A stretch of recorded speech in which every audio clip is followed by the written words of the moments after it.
Hello, everyone. Welcome to the Set Point Podcast, the channel that talks about volleyball, leadership, team building, and much more. My name is Peter Bristad, and today I am not with my brother Cesar Feijão Benatti, who had a change in his work schedule. So today is just me and our guest, and we are excited to welcome to the show our friend Dr. Robert Gray. Welcome to the show, Professor Gray. Thank you very much. Thanks for having me. So thank you very much for saving some time to come and talk with us here, or with me here today. So a little bit about Professor Gray. He holds a distinguished position at Arizona State University, where he serves as a faculty member in the Department of Psychology. So if I say anything wrong, please correct me. There's no problem in correcting the host. Okay. So please go ahead. With a PhD in experimental psychology, Dr. Gray's expertise lies in at the intersection of cognitive science and kinesiology, which makes him a pioneer in applying principles of ecological dynamics to sports coaching. And so, also, Professor Gray is the host of the Perception and Action podcast, which, if I'm not wrong, began in May of 2015. Is that correct? I think so. Yeah, that sounds right. Yeah. So that podcast explores how psychological research can enhance performance, accelerate skill acquisition, and inform technology design in sports and high performance domains. It covers disciplines such as sports sciences, psychology, neuroscience, and features various formats, including detailed discussions on key topics, news on recent research, and interviews with other experts. Mhm. And also, Dr. Gray is also a prolific author, having written four insightful books. So, How We Learn to Move, A Revolution in the Way We Coach and Practice Sports Skills, published in 2021.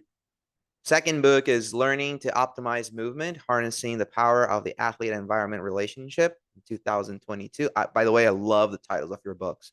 Oh, thank you.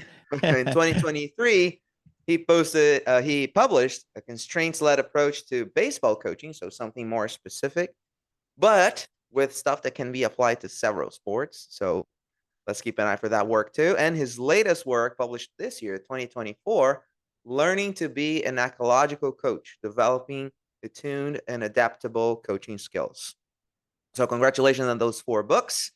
And so these works reflect your commitment or his commitment, since I'm talking to our audience right now, to transforming coaching practices and enhancing athlete performance. Finally, Dr. Gray's research has not only enriched the academic community, but has also had a profound impact on coaches and athletes, helping us to rethink traditional training methods.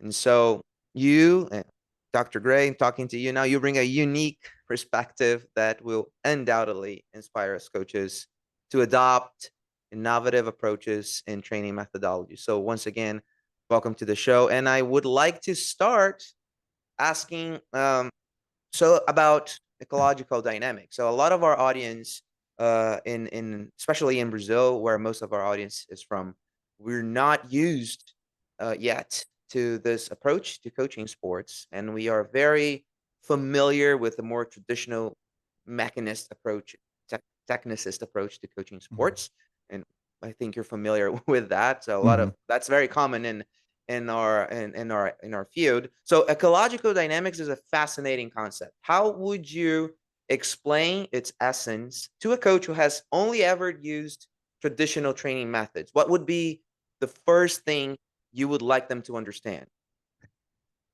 Yeah. So fundamentally, I think ecological dynamics is a move away from a coaching or technically based coaching, where we're trying to where the job of the coach is to tell the athlete, here is the proper way to set a ball.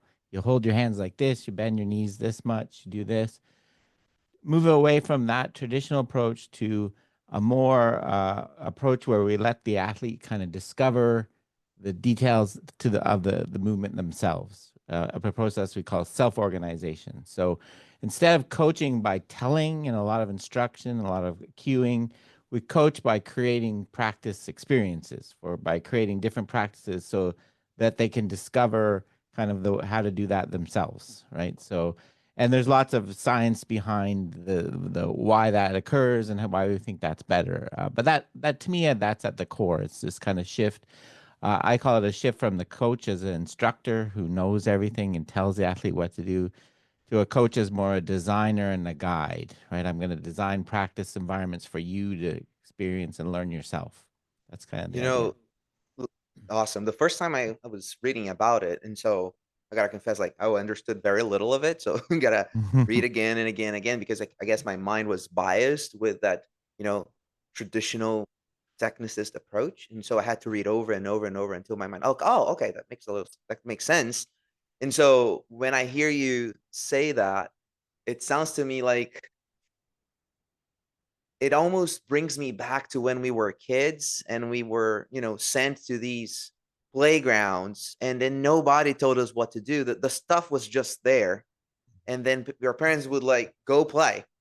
And then you would discover the monkey bars and the sliders and find different ways to explore those equipments and you know create games. It almost brings me those you know emotional memories from childhood.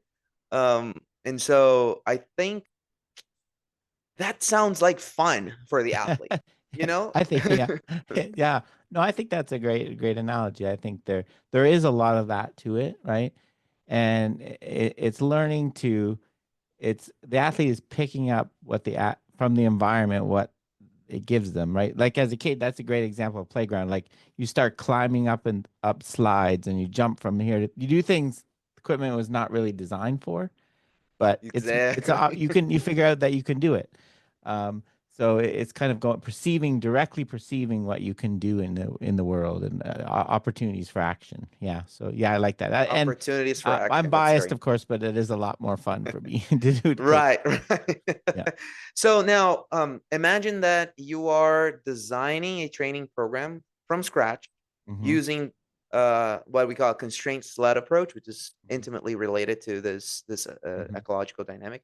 What would be the core principles that we should prioritize, and how do those core principles shift the focus from the athlete, right? So we think about a lot about the athlete, us coaches, and we shift our focus from that.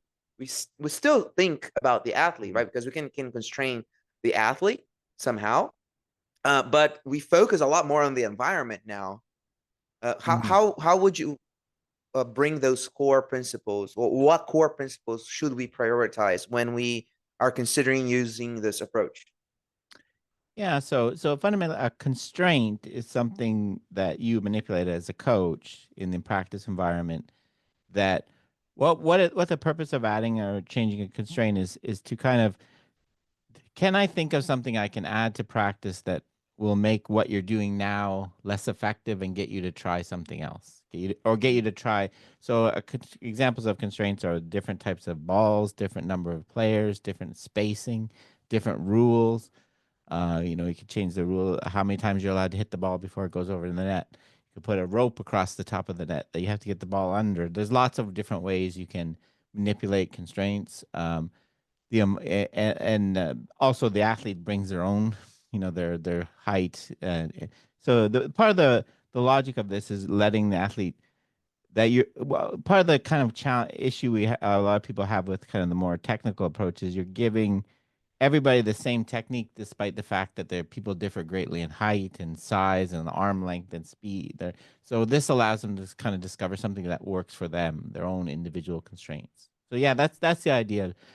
Thinking of something I can add in practice that gets an athlete to try to kind of explore and find a good movement solution.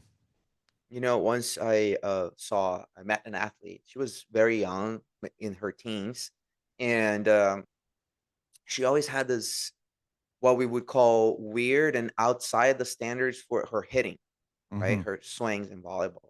And so she would never have like a big, arm prep, and she would never stretch her chest. And that would, we found out later that the way that she hit the ball was due to um, some anatomical Hmm. impairment that she had on her shoulder.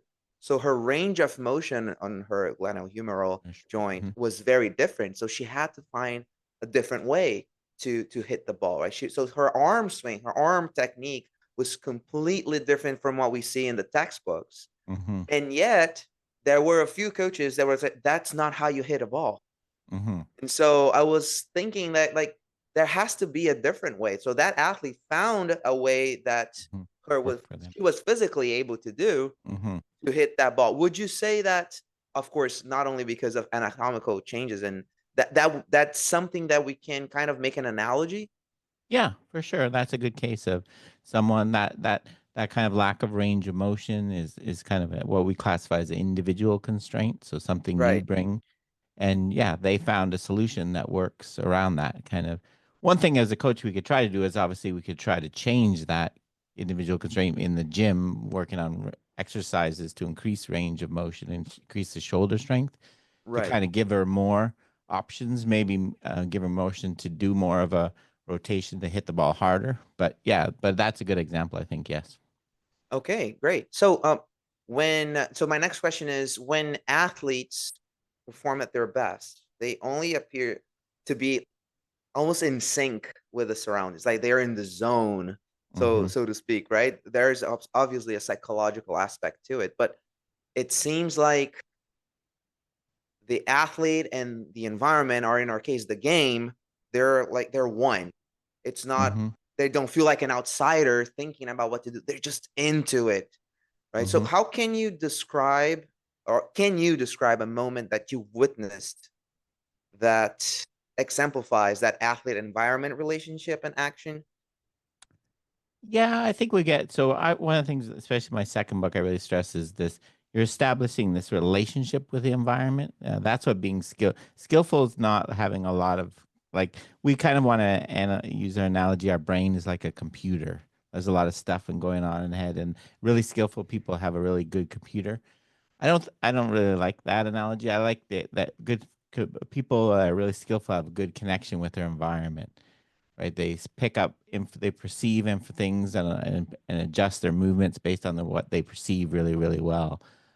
So yes, I've seen a lot of kind of teams like in volleyball, for example. One of the things I've seen, the especially when a play goes like when you get one a scramble play where the ball gets hit, people that tend to train this way work. They really you can see them connecting and Mm. coming up with really unique ways to keep the rally going. Whatever, that's where it gets really exciting. Yeah. In volleyball in particular, in the last few, I want to say in the last 10 years, especially in international level volleyball. Mm-hmm. So you have the best athletes in the world, and we've seen some major changes in the way that the game is played. So not only strategically speaking, Mm-hmm. but you see some. I'm going to give you an example. There's this French great player, Irving Ngapeth, Mm-hmm. who has developed a way to hit a ball, and I don't know if he did that for the first time when we watched him on TV, Mm-hmm. but instead of going with that traditional approach, he left, or he allowed the ball to go over his hitting shoulder, and he Mm-hmm. hit like behind his head. So the Oh wow. block would be here and the Mm-hmm. ball would be here, and we went like this, and then he hit the ball like Wow. this. And I was like,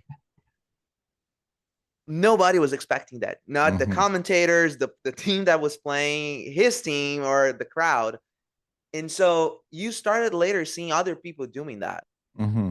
And so it looked like to me that he just, we see that in soccer a lot too, For right? sure. Yeah. You see some players do Creative. Yeah. some plastic crazy things, Mm-hmm. and I think that if we as coaches just limit the way those players move, or this is the way that you have to move, Mm-hmm. if we change that phrasing into maybe these are some ways that you could move, Yeah. Mm-hmm. right? Those are established techniques, and that it works. But instead of saying these are the ways to move, or these are some of those, maybe, Mm-hmm. especially when we talk with kids, I work with youth volleyball a lot. And so those kids are still learning their own body, for Mm-hmm. one, and then the sport, or both at the same time for that matter. Would you say that the way that we phrase our our coaching has any sort of impact into how we. For sure, for sure. I think language is really, really powerful in coaching. Saying that you have to do this or this is the way is very different than why don't you try this? Or Right. what it might. Yes, for sure. I think there's a big. Um, we're trying another kind of in this approach. We're trying to give the athletes something, something more autonomy, more feeling like Yes. they're involved in how they're getting better, not just sitting there. You tell me what to do, and I'll get better. I'm actually involved in the process of my own learning. Something called self-regulation. I'm involved in planning what I'm going to do. I'm monitoring how I'm getting better, and I'm assessing. Yeah, so that's a real big part of it too. It's funny how like sometimes we coaches we tell players we keep telling players what to do at practice. We keep Hmm. telling them to do in games. But the fact is, especially in volleyball, you simply don't have time to Hmm. tell everybody all the time what they should do. And so we keep doing this at practice. And then at games, we get mad at athletes because every time they touch the ball, they look at the coach. They do this and they look at the Yeah, coach, or they're yeah, always looking for an answer. So that's a little contradictory. Like, for I, sure. I ask you to do only the stuff that I ask you to do. And then in the game, when you have to make decisions for yourself, now I get mad. That doesn't make much sense, does it? No, for sure. That's very similar. One is we get mad at athletes because they make poor decisions. Yet in games, yet we never give them opportunity to practice making this. Right, everything's so scripted. You pass it there, hit it there, right, and then in the game they have to decide what is the best, play. Or so we get frustrated. Yeah, for sure. So for our audience, you're saying, correct me if I'm wrong, that making better decisions, it's something that is trainable as Yes, well. for sure, for sure. We want to keep that in the practice instead of kind of just we want to learn the technique and then we'll figure out when to use it later on. We want to in ecological dynamics, we want to do those at the same time for sure. Right. So since we're talking about the coaches or us coaches, Mhm. so if a coach wants to dive into implementing this constraint-led approach, what would you say would be, I don't know, the first three actionable steps that they should take to modify their training philosophy? Yeah. So I think it depends. I work with a lot of coach education. So I try to where are you now? And Mm, I don't like to. I think sometimes there's a misconception with this that you have to throw away all your knowledge. Like, well, you have a lot of knowledge about what a good technique for serving looks like. You don't have to throw that all away.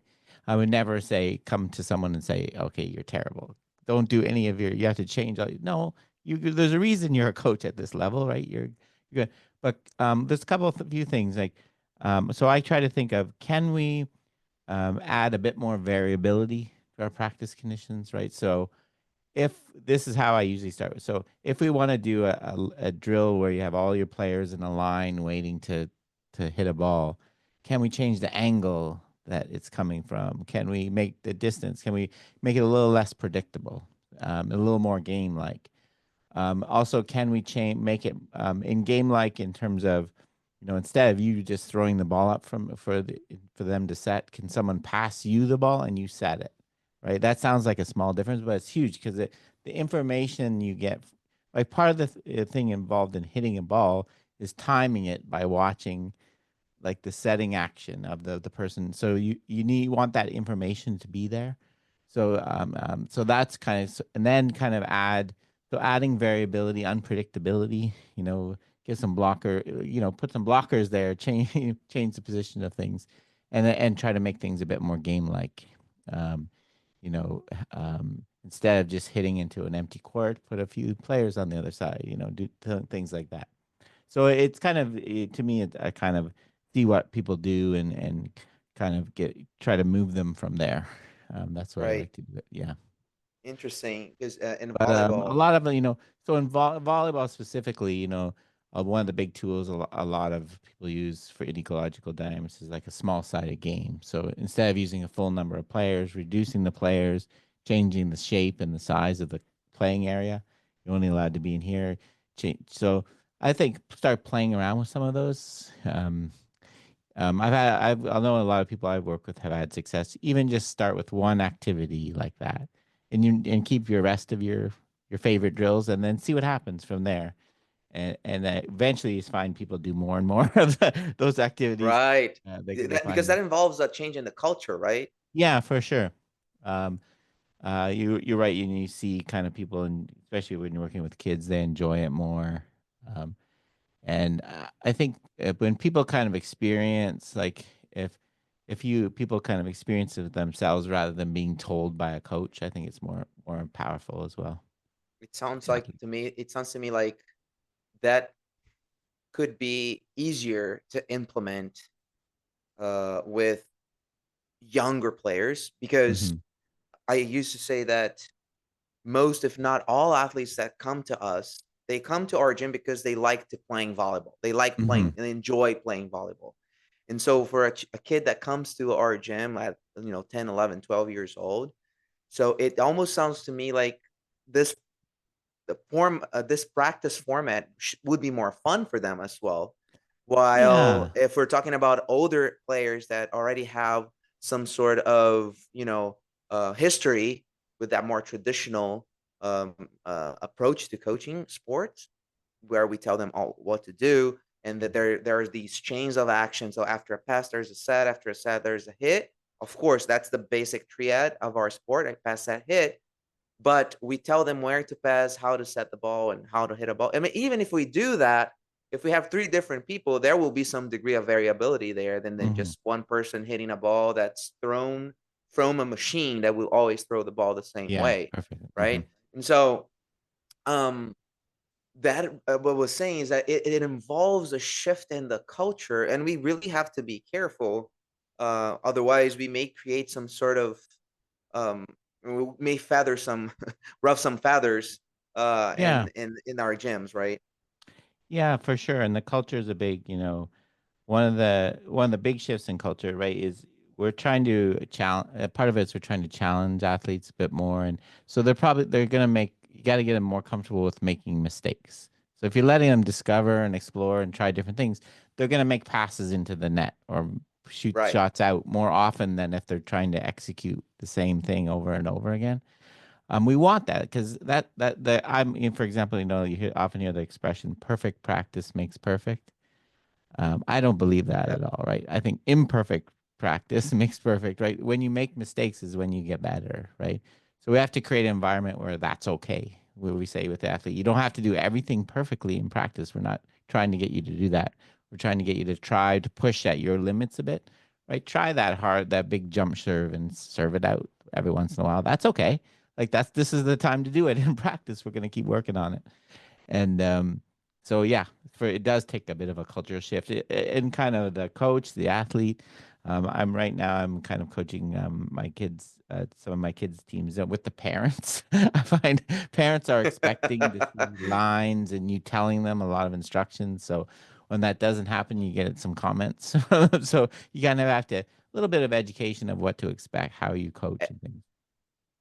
And that's something that's important too for those of us that do work with youth sports, to the education of the parents too, because they Mm-hmm. might come to you a little biased, right, with this traditional way of coaching. So that goes a For long sure. way for those that are listening and watching us.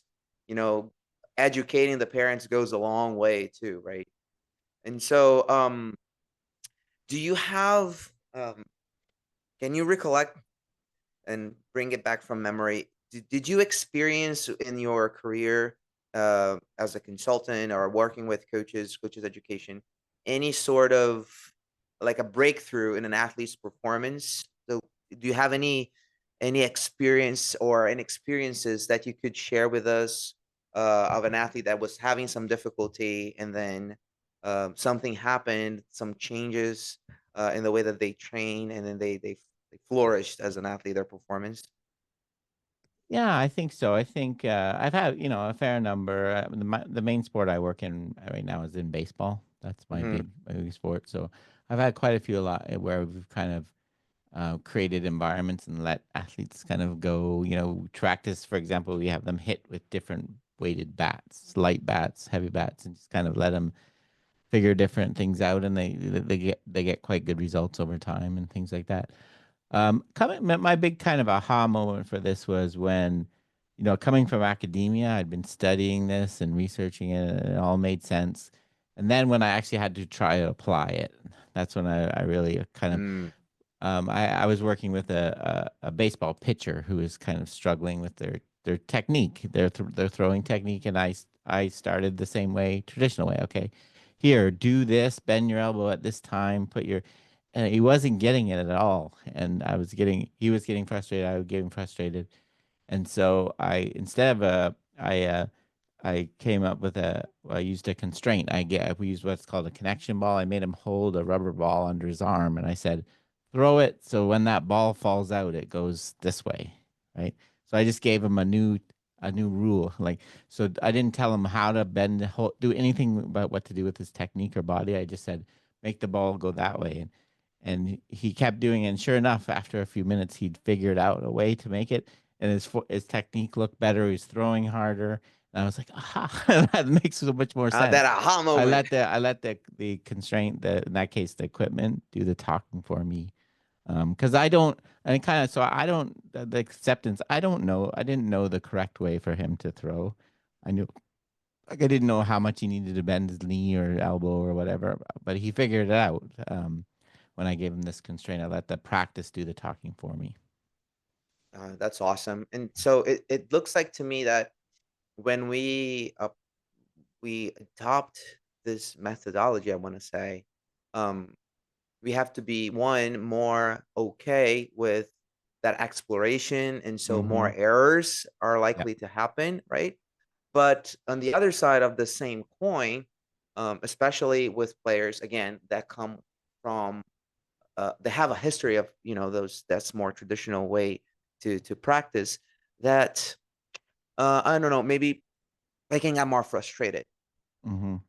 um I think it's possible, right? Because I'm exploring different ways. So I'm never hit a ball with, Mm-hmm. with this shorter bat or with this Mm-hmm. different material or this heavier bat, and I'm still not getting it. I'm still not getting it. It looks like at practice may be uglier, Yeah. and then that later on in a few days that you have all those changes happening in your brain and those adjustments, and so and then that player may only understand or actually get better the next practice Mm-hmm. or the next Yes. game. Or and so how would you say that would be good ways for both athletes and coaches to deal with more errors, Mm-hmm. perhaps some more momentary frustrations, because that's likely to happen, isn't it?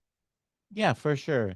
So there's a few things. One is, so I like the analogy I like to use is the coach as a guide. So in that situation where the athlete's really struggling, as a coach, that's a perfect place for you to step in and why don't you try bending your knees more? Mm, And then in this activity and see if that gives you so or why don't you try starting with your feet closer together, so you're giving them kind of a little guide. You're not telling them how to do it, but you're kind of giving them a guide. And so as a coach, you don't want to just completely stand back and let them fail and never get some solutions. Like, use your knowledge and your experience and either change something or say something that can kind of guide them. So that's one thing. The other thing, in this kind of ecological dynamics, another term sometimes you'll hear if you dig deep is something called nonlinear pedagogy, which is lots of big pedagogy is basically means learning. Nonlinear, it basically means things don't happen in a smooth straight line. So one of the things I do is I kind of talk to players about before the season starts about their expectations. I say, the few of the things I focus on is one is the mechanic. We're not going to overly focused on our technique and think about it. That's bad for perform. We're going to give you these constraints, but also you're not going to see simple gains every day, right? right. Learning doesn't happen in a perfect straight line. You don't get better, better, better, better. It goes like this, right? And so, but if you stick with it, right, over time, we're confident that you're gonna learn. So don't fight, battle through those struggles where you can't find what's working, and you'll get there. But so that's kind of the Well, yeah. Well, linear yeah. pedagogy doesn't also give us straight gains all the time either, No, right? no, Definitely not. yeah. And I And have a so, great image I like to use. It's from a Mountain Dew commercial a few years ago. Mm, It shows a skateboarder landing a perfect trick, and then in the same image is all the images of all the fall times they fell. Like there's 100 falls that went into that perfect to get landing, that right? one right. Yeah. Right. So I think that's a great way to think about it, right? You got to fail to succeed.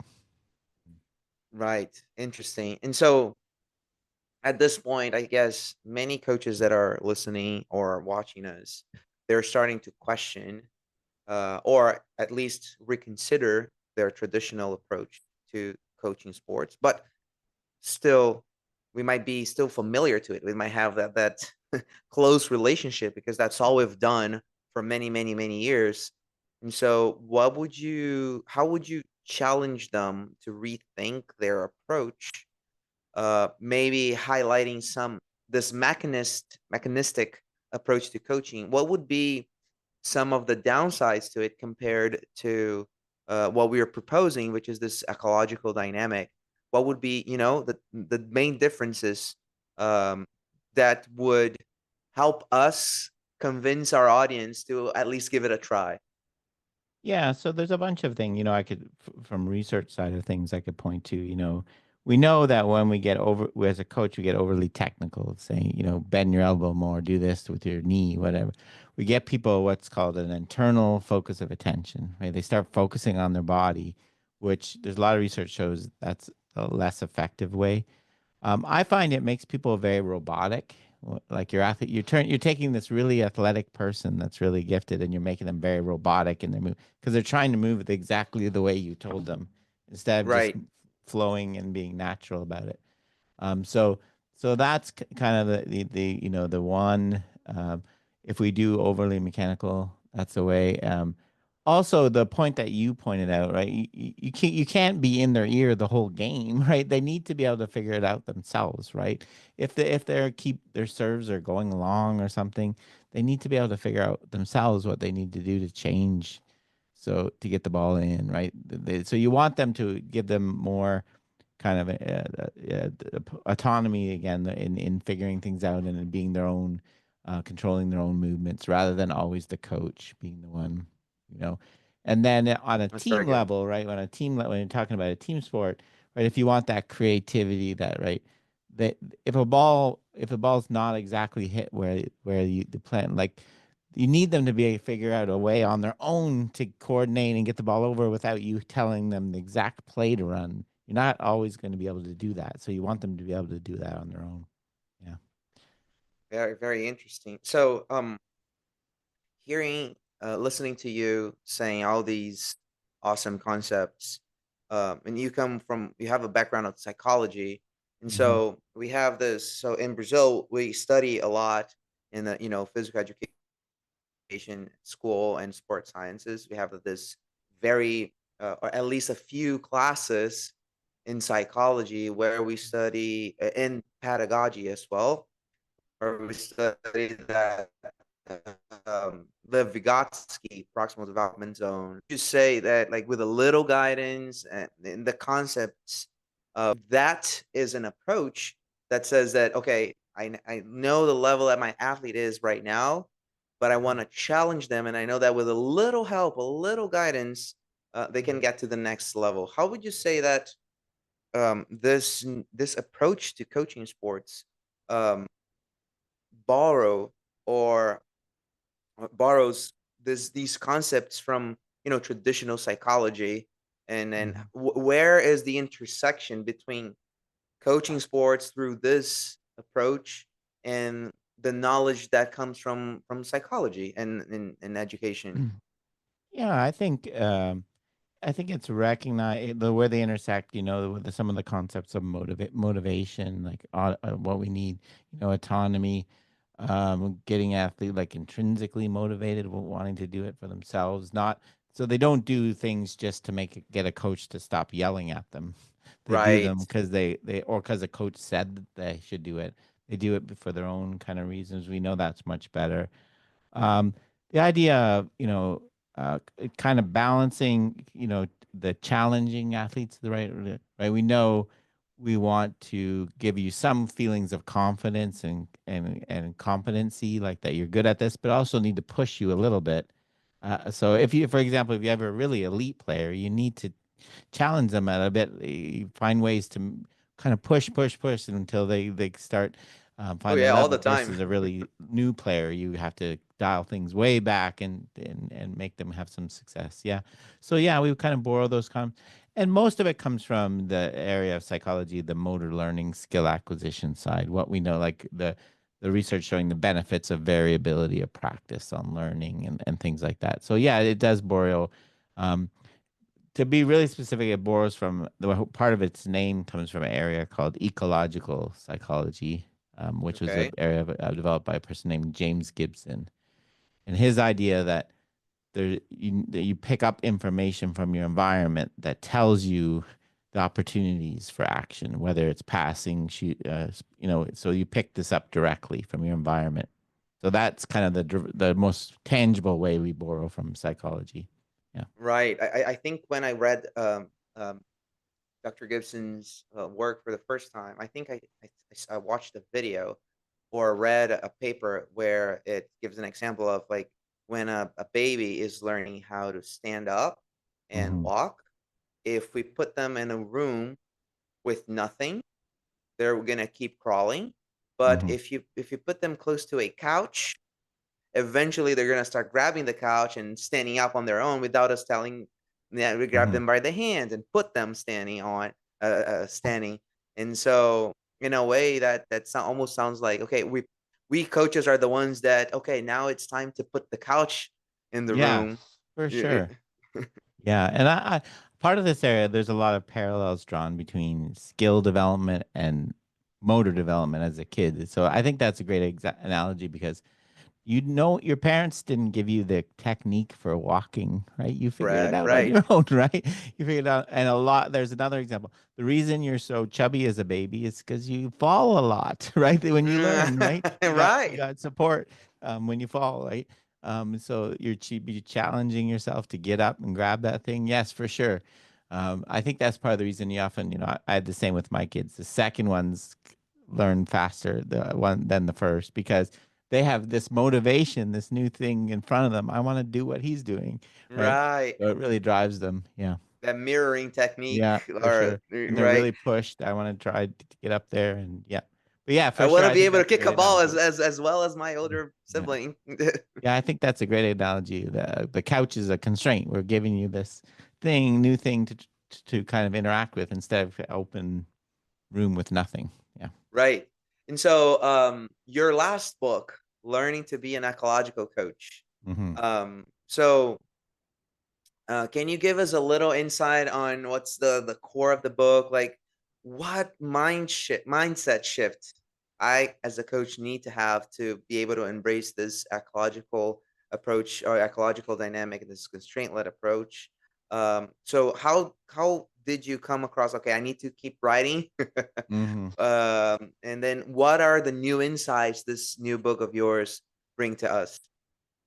Yeah, so this was kind of my experiences as a coach educator working with the organization and seeing people develop learning to coach in this way. I should say that part of the reason I think this has been there's so much interest in this and that I enjoy about it is a lot of great coaches were doing this already. A lot of this already, constraints led approach. They just didn't call it that, right? Right. They figured it out on their own that it works really well. So I think that's why it connects, it gives a theory to what people are always having success with. So some people don't need to learn it from scratch. I think they're already doing it. But yeah, it's kind of I go through some of the the basics of designing constraints, how you adapt a constraint if it's not working. So kind of get thinking through some ideas, um, kind of accepting kind of the non-linearities, some of the things like that as a coach, how you can do that, how you can convince that. So some very practical things about how to things to try and use, and then some more general things about kind of the adopting this method. But yeah, so it's kind of uh, Awesome. both bringing in the research on coach education and kind of my personal experiences with coaches. Mhm. Right. So everybody learning to be an ecological Yeah. coaches. Uh, Dr. I Gray's new book. You completes just go to the learn Amazon and buy trilogy. yours. Yeah. Yes. Yeah. So Right. yeah, But so the other three books are amazing too. oh, Just so thank you. I everybody appreciate know. that. So Yeah. So I could tell you working on translating the first one to Portuguese right now. So nice. yeah, Oh, so you gotta find I a have it. huge audience. Yeah, that's what I've Uh, been told. So yeah, and yes. Spanish, but well, this obviously for your audience in Portuguese more Oh, relevant. wow. Um, So hello everybody in Brazil, Portugal, and all Portuguese speaking countries coming so up yeah, your way. Coach. but Okay, so before we talk about the future, I would like to raise the question about the changes that are happening generation after generation. So, mhm, um, Brazilian coaches, we are used to this concept of, we call it street pedagogy. Back in the day, in the 80s and the 90s, or even before that, if you wanted to play volleyball, because that was not, it was just starting to grow in Brazil. So you have, this string from a tree to a tree, but you could only find, you could only have it so even. Like sometimes that you could have like mhm, a crooked net, so to speak, or you would play in your streets where in one street that would be like perfect laid ground, and another one you have a lot of holes, and you had to take care of the car that was coming, and then the mhm, dog that was about to chase you, and then so every single volleyball game would be different because mhm, sometimes you would have to play with a flat soccer ball, and then yeah, that next day you would play with an your friend who had a little more money and would play with an actual volleyball, but then the next weekend, you would have to play on this really, really small sand court with a lot of rocks on it, and you would step on it. And go, "Ow, my foot!" So all of that to say that it, I was talking to a few friends the other day, like how these unstructured play when we were younger made it much easier for us when we went into this um, mhm, classical setting for mhm, practice. So we were. It seemed that we were more coordinated, or we could find solutions easier than kids today. Or this might just be me a sign of that I'm getting old too. But yeah, like kids these days, they come from nothing, mhm, meaning all they have is their phones or their laptops, so very little experience in moving mhm, their body. And they come to our gym, I want to start volleyball. mhm, And then we struggle with having to teach them how to run yeah. or how to hop, so all those basic motor skills. And so how would you say that, one, do you also notice this change in these, the more recent generation, or the Z generation or the I generation that we have right now? And how do you think using this approach that we've been talking about for this almost hour right now could help coaches out there to deal with this, I want to say, developmental gap that the kids come to us these days? Yeah. How would you say that could be applied? Yeah, no, I agree with you. There's some great research on soccer, Brazilian soccer. It's exactly what you say. What you think is a disadvantage of not having good fields is actually an advantage, right? Because it made you players incredibly adaptable and creative, which as Brazilian soccer is known for. But yeah, and I have the same in my country. I'm Canadian, so with hockey, so it seems like I agree with you. I think there's much less unstructured play with kids of sports. They're going right to structured immediately without having that long experience that I had. I'm sure you had a totally unstructured, different Oh number yeah. of players, different balls, different all the time. Every day was different. That kind of unstructured, we go right to a perfect court with a coach, and yeah. So I'd like to think we're adding some of that back in deliberately, you know, changing the ball, the number of players, so giving some of that beneficial variability back in, I think is part of this. So Um, all of these things that we're doing, we're kind of bringing that unstructured mhm. variable practice back into our Yeah, structured yeah, practice, right? yeah. So yeah, and having different rules and different number of players, and so having kids. What we're trying to really do is make adaptable athletes, athletes that can adapt to different situations. You're right, which I think we got a lot of from playing around and and on my case it was hockey, street hockey on the street, or ice as well. But um, you just played. It was just fun, and we adjusted. We're also kids are so a lot kids are incredibly good at balancing things out, right? So if one player is really good, you make them shoot or kick with the other foot or hand, right? If they're Right. way better than everyone else, or you turn the net around if a goalie does. So there's a lot of kind of different ways. Kids are good at adjusting the constraints to make it more balanced play. But yeah, I kind of lament sometimes that's called like deliberate. You may have audience probably heard of deliberate practice, but Yep. that's kind of deliberate play we're kind of missing. We're sounding like old men yelling at the sky, like kids today, but it's true. I think there's not as much. You mentioned playgrounds too. That there's some research showing that over time we've made playgrounds safer and safer. We've lost a lot of that exploration. Kids jumping from this monkey bars to that swing, which is, of course, that sounds terrible and like you're kicking it hurt, but that kind of encouraging that exploration is also important. And we've kind of crushed that a little Interesting. bit by making everything perfectly safe so yeah, I agree with you. We've lost some of that. And that's the idea is trying to bring some of the key elements of those things like variability and having to adapt to like all those ones you mentioned with volleyball, a weird net, a weird ball, having to do that in a more structured setting. Right. So that's very, very interesting. So we're trying to somehow bring that variability of the streets of the 80s and Yeah. 90s and 70s and before And I that think back it, into the yeah, gym. it goes back to me for two. Like one of the things that I really believe in this is for kids, right? Kids, like I see my own kids and other kids, they have so many choices, right? Is that like, and if you're really gonna make it unfun for them, like have to wait in line to hit a ball and tell them they're gonna not gonna come back next year. They're gonna stop playing sports or they're gonna find something else to do, right? I think you really got to think about that a lot. Yeah, we're here in our podcast. We're big advocates that we should at all costs avoid long lines at practice and have people Hmm. moving all the time and with something to do at practice rather than wait.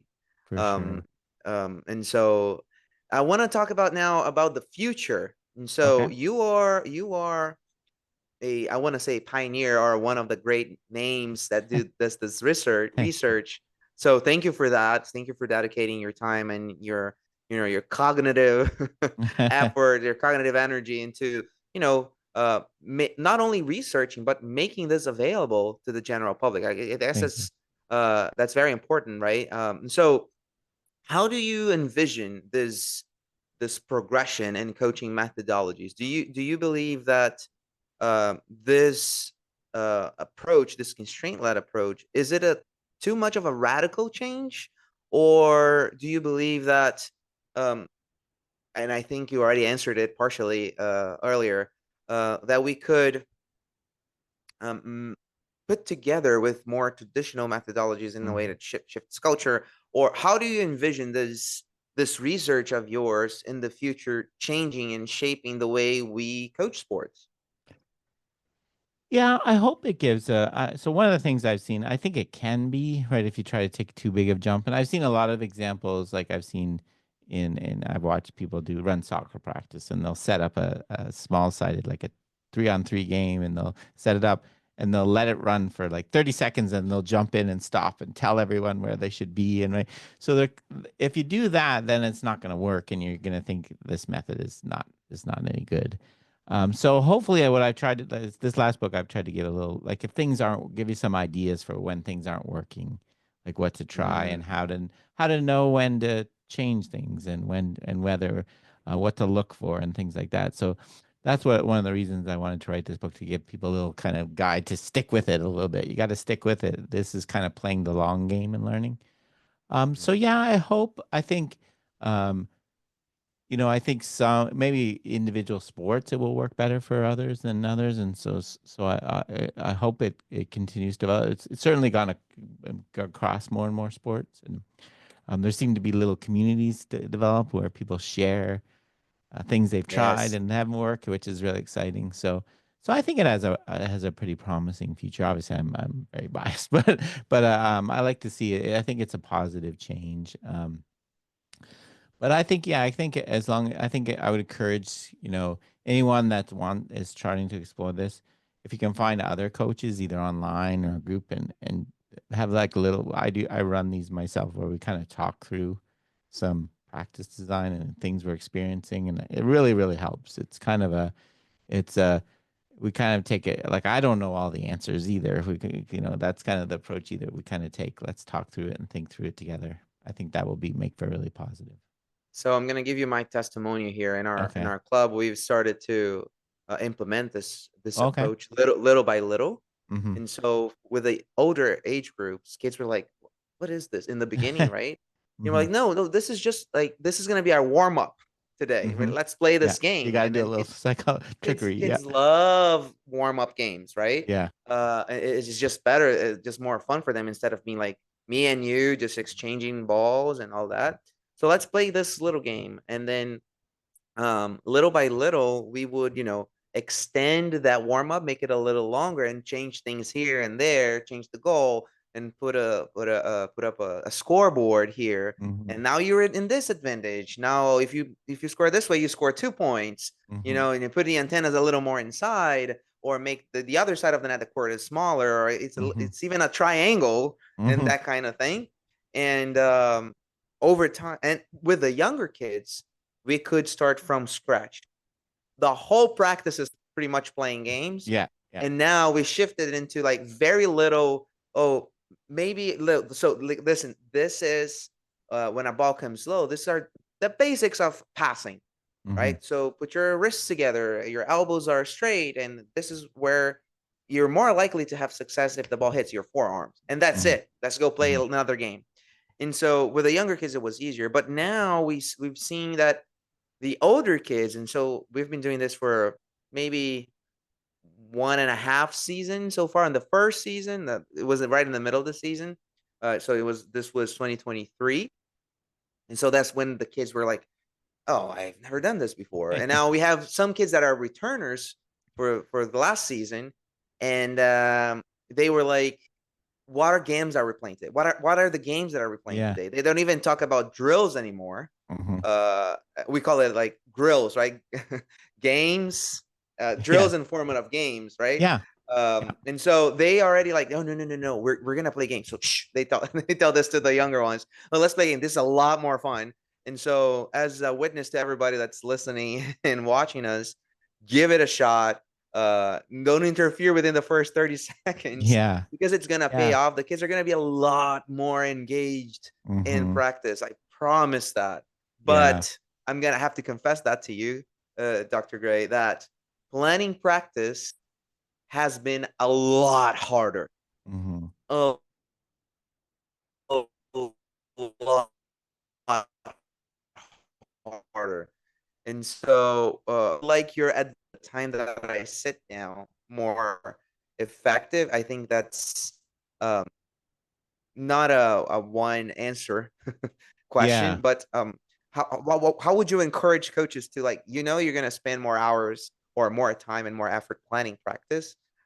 What are the advices that you could give to the coaches that are willing to take this one step further?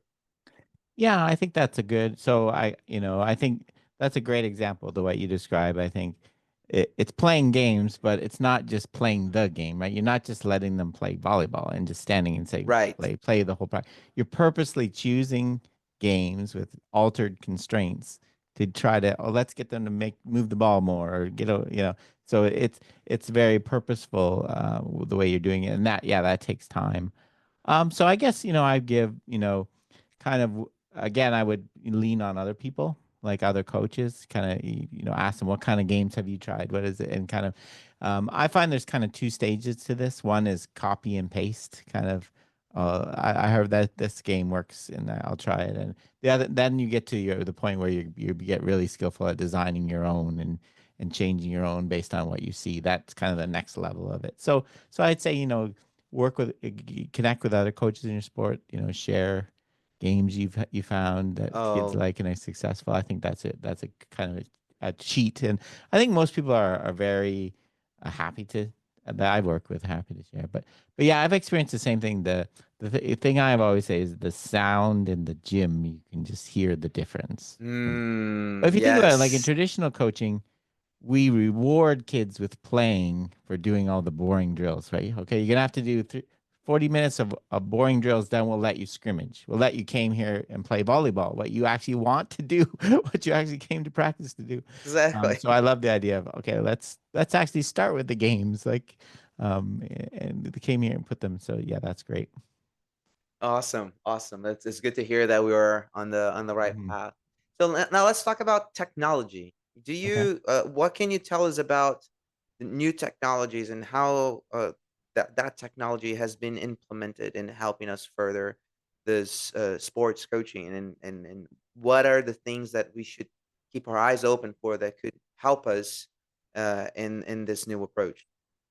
Yeah, so I think that's a big area, and that's a lot of what I've done in baseball, to be honest.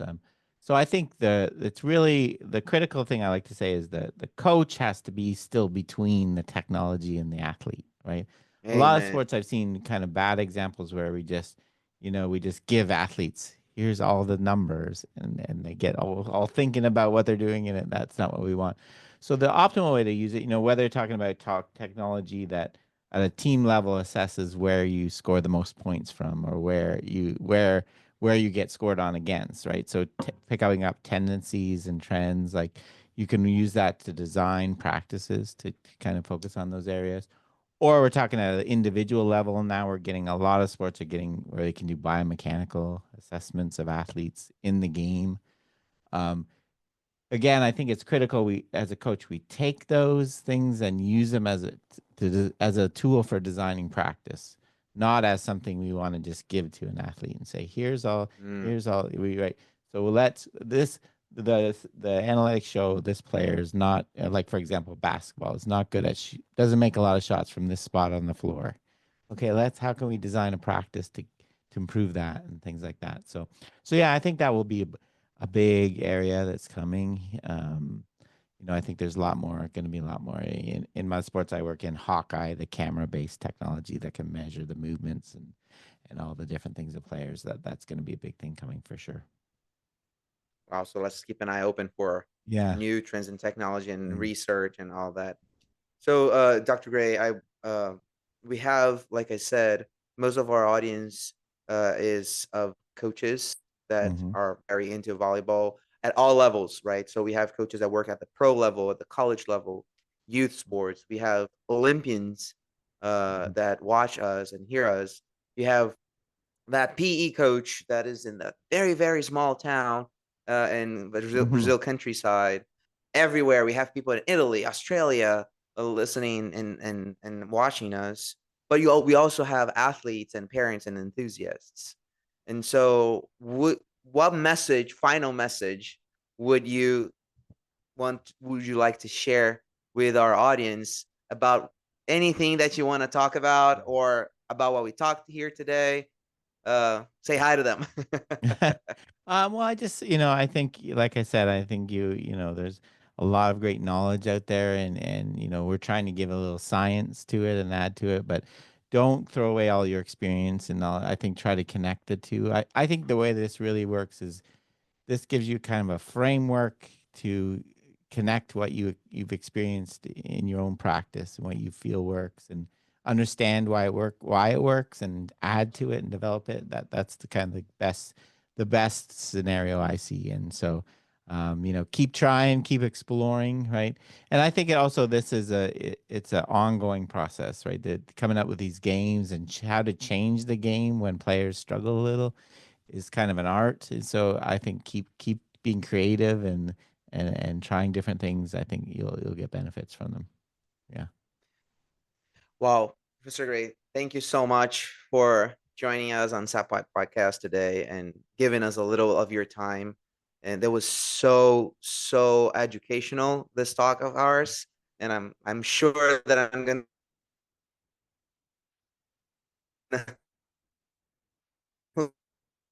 listen to this or watch the times and to just hear. For everybody that's watching us, go check the Perception Action podcast. Go check all of Dr. Gray's books, especially the last one, Learning to be an Ecological Coach. I haven't started reading that one yet. I mean, I think I'm one chapter in, and I already got hooked. But I'm a little biased to talk about it, and so I've already got you. yeah. Professor Gray, really want to thank you. Wish you all the success at ASU and all of your projects. Thank you so much for being in our podcast, and for everybody that was with us so far. Remember to subscribe, leave us a comment on YouTube, share this with your friends, and remember to come to check the next one. Thank you, Dr. Gray. My pleasure. Thank you.